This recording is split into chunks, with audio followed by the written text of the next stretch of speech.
하나님 아버지, 주님께서는 이 세상을 다스리시는 왕 중의 왕이십니다.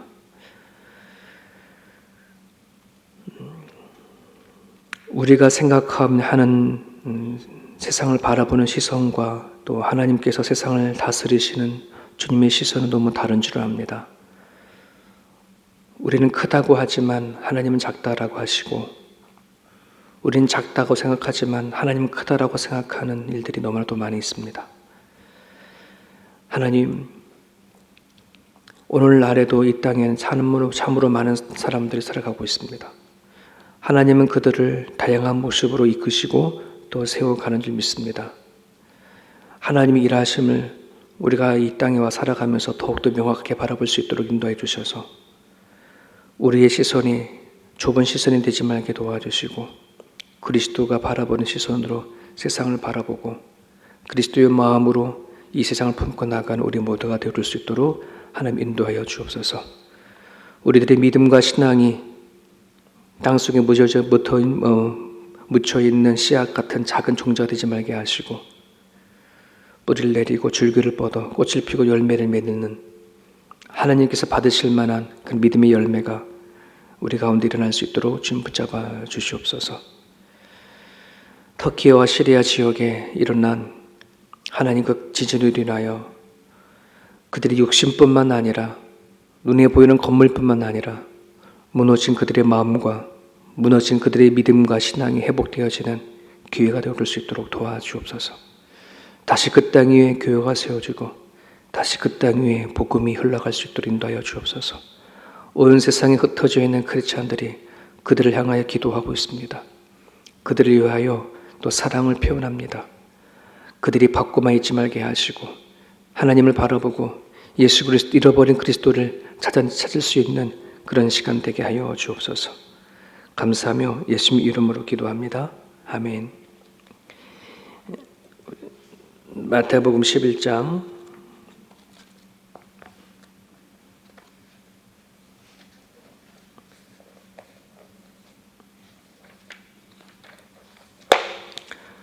마태복음 11장 우리 11절에서 19절입니다.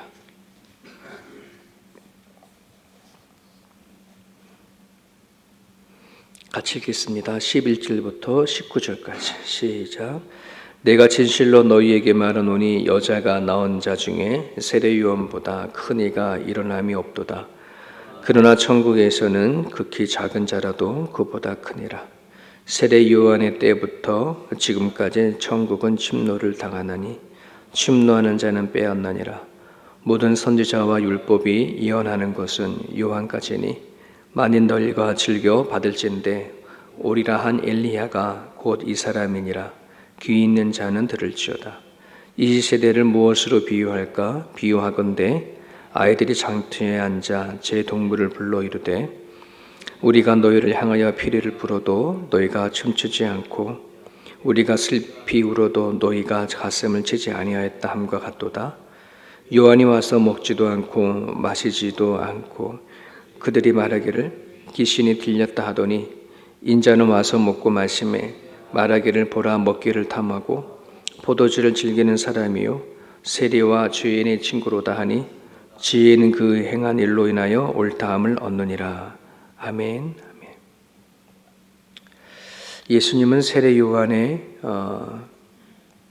정체성을 설명하고 복음에 반응하지 않는 이 당시의 종교 지도자를 향하여 하셔서 장터의 아이, 뛰어노는 아이들을 비유하면서 주시는 그런 메시지입니다.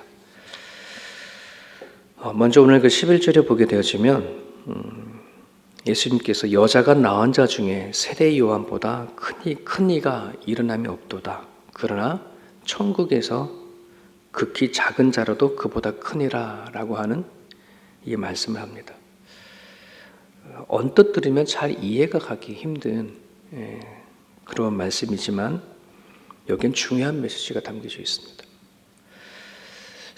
어떻게 그 여자가 낳은 세례 요한보다 큰 이가 일어남이 없도다. 이게 우리가 생각해도 약간 질문을 던질 뿐만 아니라 지금 이 메시지를 듣고 있는 이스라엘 백성들은 더 이해가 안 돼요.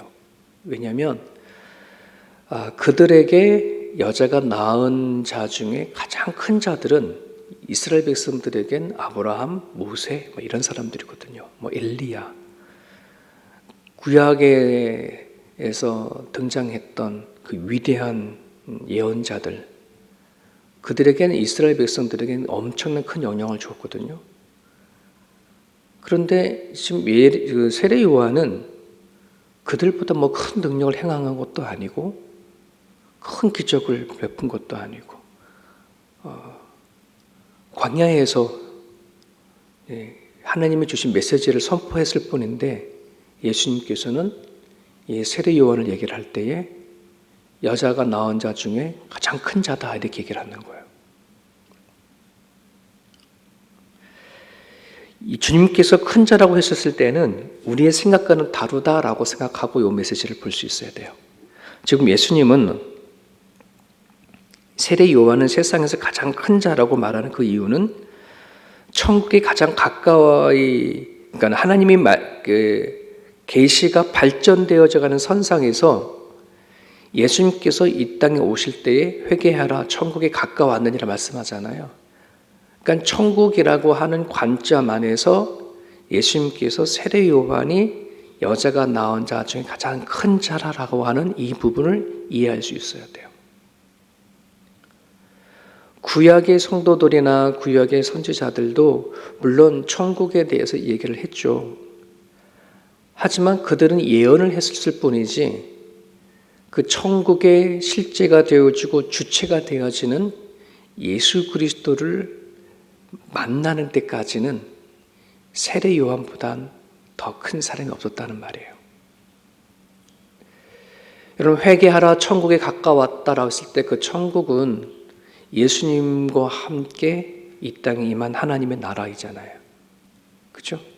그 기준으로 봤었을 때에 세례 요한은 그 과거에 있었던 구약의 수많은 성도들과 수많은 예언자들과 선지자들보다 더 가깝게 그 천국을 맞이하고 심지어 예수 그리스도를 누구보다도 가장 먼저 예비하고 또 맞이한 사람이 세례 요한이거든요. 이러한 차원에서 예수님께서 말씀하신 거예요.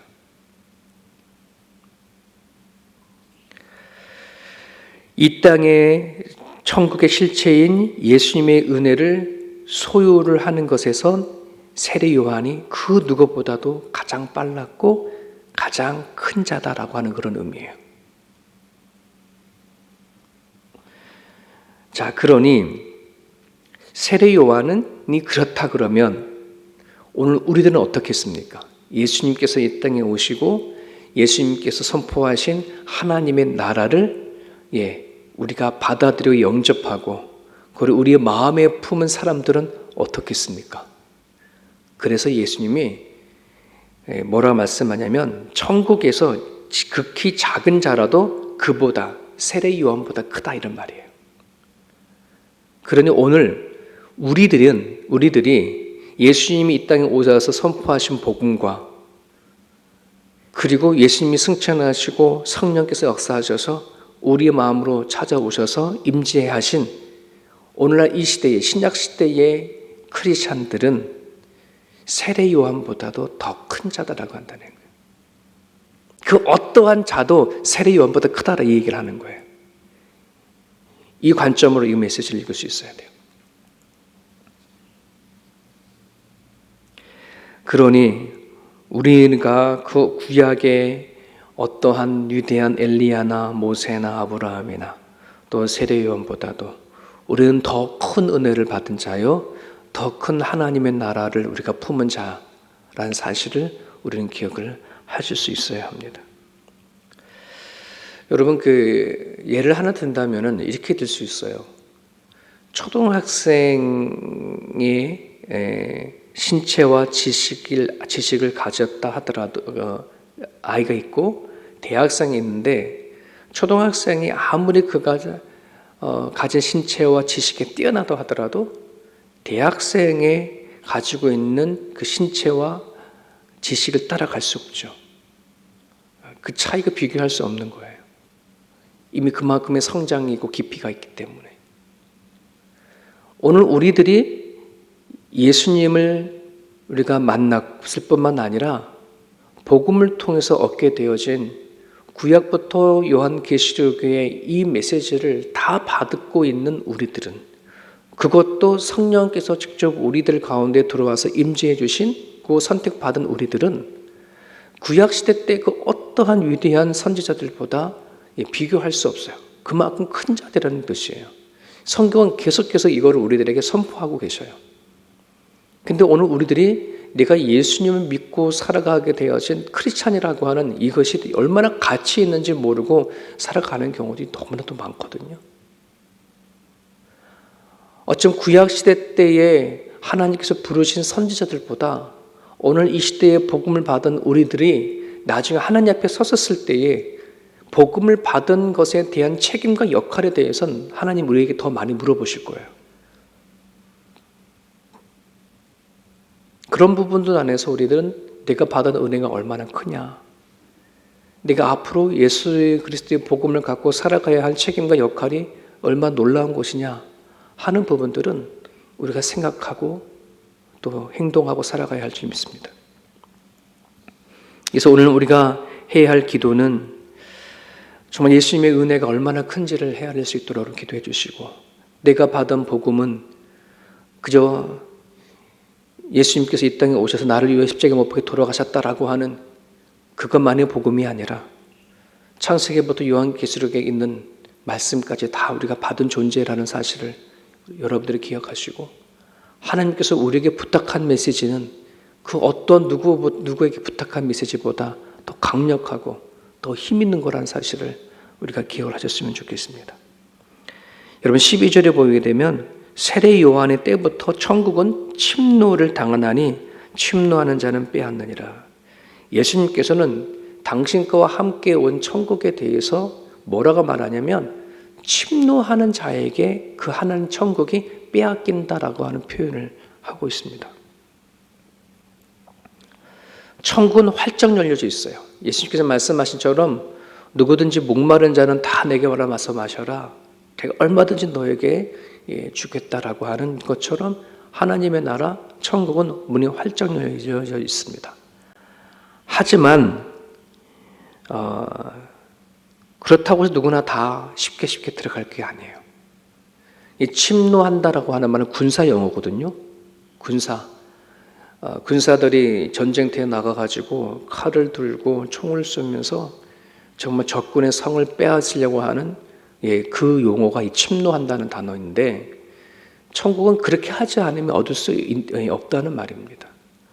저절로 그냥 가만히 앉아 있으면 한 천국의 문이 열려서 누군가 나와서 나를 끄잡고 들어가겠지, 이런 나라가 아니라는 말입니다. 여러분, 예수님께서 이 땅에 오셔서 하신 말씀이 있어요. 그럼 천국이 어디 있냐? 천국이 어디 있느냐? 여기 있다, 저기 있다 하지 아니하고 우리들 마음에 있다. 여러분, 예수님께서 오심과 함께 동시에 하나님의 나라, 천국은 우리 마음에 임하는데, 근데 우리 마음에 임한 이 천국을 침노해서 뺏어야 되는데, 쟁취해야 되는데 가장 큰 걸림이 뭘까요? 가장 힘겹게 싸워야 할 게 뭘까요? 바로 역시 우리 자신이라는 거예요. 주님 없이 살아왔던 나의 종욕들, 나의 게으름, 나의 인간적인 가지고 있는 내 성향들. 그래서 여러분, 이게 군사처럼 나 자신과 정말 진정한 싸움이 일어나지 아니하면 내 마음에 임한 하나님 나라를 얻을 수 없다는 뜻입니다. 가장 어려운 게 다른 것이 아니라 내 안에 있는 정욕입니다. 정말 나는 죽고 예수로 산다고 하는데 내가 죽기가 그 무엇보다 어렵고, 군사가 한 성을 빼앗고 싸워서 승리하는 것만큼 내 마음을 다스리고 내 마음을 복종시켜서 내 이 마음에 임한 하나님의 나라가 임하게 한다는 것은 너무나도 어려워요. 이 싸움을 우리는 해야 한다는 것입니다. 자기를 부인하고 나 자신을 포기하고 모든 고통을 감수하면서 나아가지 않으면 천국은 소유할 수 없습니다. 예수님께서 영생에 대해서 예수님께 다가와서 영생에 대해서 질문했던 부자 청년 이야기 너무 잘 알 겁니다. 주님께서 그에게 자기를 따르라고 했었을 때에 그는 재산 때문에 따르지 못했죠. 그 참 어려운 겁니다. 여러분, 그 부자 청년은 돈이었지 모르겠습니다. 주님께서는 우리를 향해서 끊임없이 나를 따르라.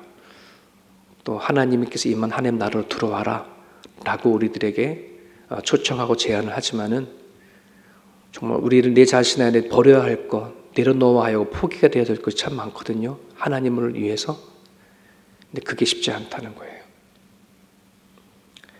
로마서 12장 11절 부지런하여 게으르지 말고 열심을 품고 주를 섬겨라. 네. 오늘 이 말씀을 여러분들의 마음에 품고 기도 제목으로 삼았으면 좋겠습니다. 이 땅 위에 천국이 임한지는 수천 년 전의 이야기입니다. 하지만 죽어서 갈 천국만 기대하고 살아가지 우리 마음에 천국 없이 하나님 나라를 품지도 않고 살아가고 있는 크리스찬들이 많이 있습니다. 천국을 사모하시고 또 여러분 마음속에 있는 내 마음에 이루지 못하는 하나님 나라가 있다면 여러분이 싸워야 할 대상을 놓고 힘껏 싸울 수 있기를 바랍니다. 16절입니다. 주님께서는 종교 지도자들의 냉담함을 놓고 말하는데 이 세대가 이렇다 그러면서 이렇게 말합니다. 우리가 너희를 향하여 피리를 불어도 너희가 춤추지 않고 우리가 슬피 울어도 너희가 가슴을 치지 아니하였다. 이 말은 하나님의 백성으로 불러진 이스라엘 백성들이 영적인 것에 대해서 무감각해져 버린 그들의 영적인 상태에 대해서 꾸짖는 것입니다. 그럼 이스라엘 백성들은 수천 년 전부터 하나님 선택을 받아서 하나님이 이끌으신 백성이지 않습니까? 그런데 구약의 그 말라기 선지자를 끝으로 해서 약 400년 동안의 긴 궁백 기간이 있었을 뿐만 아니라 300년이라고 하는 헬라 문화가 그 땅을 이렇게 물들이고 있었을 때에 이스라엘 백성들이 갖고 있는 모든 삶이 다 달라졌습니다. 생각하는 구조들, 삶의 방식들, 가치관들 이런 모든 것들이 세상적으로 이렇게 따라가게 되어졌거든요. 그런 과정 가운데 예수님께서 이 땅에 오셔서 구약에 있는 메시지와 함께 하나님 나라를 얘기를 하지만 종교 지도자라고 하는 하나님을 믿는다고 하는 사람들이 전혀 그게 무슨 말인지 관심도 갖지 않아요. 그런 부분들에 대해서 말씀하신 것입니다. 피리를 불어도 춤을 추지도 않고 곡을 해도 울지 않는 그들의 모습들을 바라보면서 얘기를 합니다. 여러분, 우리가 살고 있는 이 시대에는 정치, 경제, 문화 엄청나게 발전이 되어져 있죠. 과학 숭배 시대가 되어져 가고 있는데 지금 이 시대에 천국과 지옥 얘기하거나 천사를 얘기하거나 심판을 얘기를 하거나 죄와 벌을 얘기한다면 사람들은 스쳐 지나가면서 이런 말을 합니다. 지금이 어느 시대인데 천국과 지옥 얘기를 하냐? 지금이 어느 시대인데 눈에 보이지 않는 얘기를 하냐? 이런 얘기를 참 많이 하죠. 영적 무감각이라는 것이 얼마나 무서운 것인지 하나님께서 직접 오셔서 말씀하시더라도 보이지 아니하면 보실 수도 없고 듣지도 못하는 그런 상황까지 가는 것을 우리는 보게 되어집니다. 여러분 깨어 있을 수 있기를 간절히 바랍니다. 눈에 보이지 아니하는 것이 더 영원한 것입니다. 눈에 보이지 않는 것이 더 가치가 있는 것입니다. 눈에 보이지 않는 것이 우리 힘으로 얻을 수 없고 살 수도 없는 거라는 사실을 여러분들이 기억하실 수 있기를 바랍니다. 나는 과연 영적으로 민감한가? 나는 얼마 하나님이 이 땅에 오셔서 주신 말씀에 대해서 나는 반응하며 살아가는가? 순간순간마다 하나님을 얼마나 인지하며 살아가는가에 대한 질문을 던지며 살아갈 수 있기를 간절히 바랍니다. 기뻐하실 때는 기뻐할 수 있고 슬퍼할 때는 슬퍼할 수 있고 우리는 체면상 그렇게 하지 못하는 그런 걸 다 내려놓고 좀 하나님 앞에 순수한 믿음의 생활을 우리가 했으면 참 좋겠다 하는 생각을 해보게 됩니다. 오늘 하나님이 주신 말씀을 붙잡고 이 아침에 기도할 때에 이렇게 기도해 주시면 좋겠습니다. 우리가 하나님 앞에 어떤 부름을 받았는지 어떤 은혜를 받았는지 깨닫게 달라고 기도하시고 정말 내가 복음을 받은 자로서 책임과 역할을 다하는 자가 되어줄 수 있도록 이 아침에 기도해 주시고요. 천국 문을 여러분들이요, 마음이 임한 문을 정말 부지런히 찾고 구할 수 있기를 바랍니다. 노력하지 아니하면, 애쓰지 아니하면, 두드리지 아니하면, 찾지 아니하면 열리지 않는 게 천국의 문입니다. 영적으로 깨어 있을 수 있도록 여러분 기도하여 주시길 바랍니다. 세상에 끌려가다가 하나님의 말씀을 놓쳐버리고 기도도 잃어버리고 말씀도 잃어버리고 살아가는 자가 되지 말게 해달라고 늘 깨어서 신앙생활을 잘 해낼 수 있도록 이 아침 여러분 기도해 주시면 좋겠습니다. 주신 말씀 붙잡고 자유롭게 기도하시다가 돌아가시길 바랍니다.